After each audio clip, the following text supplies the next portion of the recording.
Armadong sospek nga giingong nangawat og baka ug motor, patay atol sa engkwentro tali mga kafgu sa Lamitan City, Basilan. Duha ka kaubanan niini nga armado sab nakaikyas. Anyang report. Dead on the spot ang usa ka Ahmad Saralun o alias Poke. Atol sa engkwentro tali mga miyembro sa Citizen Armed Forces Geographical Unit o CAFGU Domingo sa kadlawon sa Barangay Balobo, Lamitan City, Basilan. Kinihuman na aktuhan matud pa sa mga nagroving nga CAFGU ang sospek ug ang duha pa niining kauban nga nangawat og baka ug motor. Armado matud pa ang tulo ka suspetsado. Dihang nasakpan sa mga CAFGU, nagpabuto matud pa ang napatayng sospek sa iyang pusil. Nung hinarang siya, nagpaputok po ito.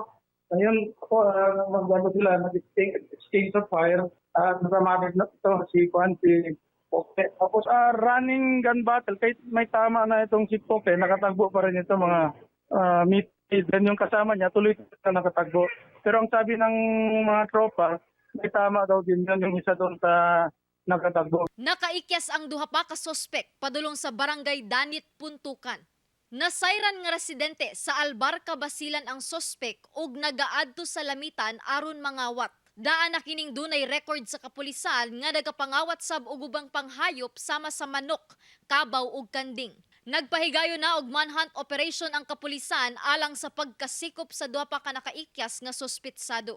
May info na rin po tayo na ma-identify natin yun at papailan na rin natin ng kaso. Papailan natin ng kaso for cutter rustling, saka po yung attempted murder kasi pinutukan nila yung tropa po na nagro-roving doon sa area. Ako si Krisa Dapitan para sa At Home with GMA Regional TV.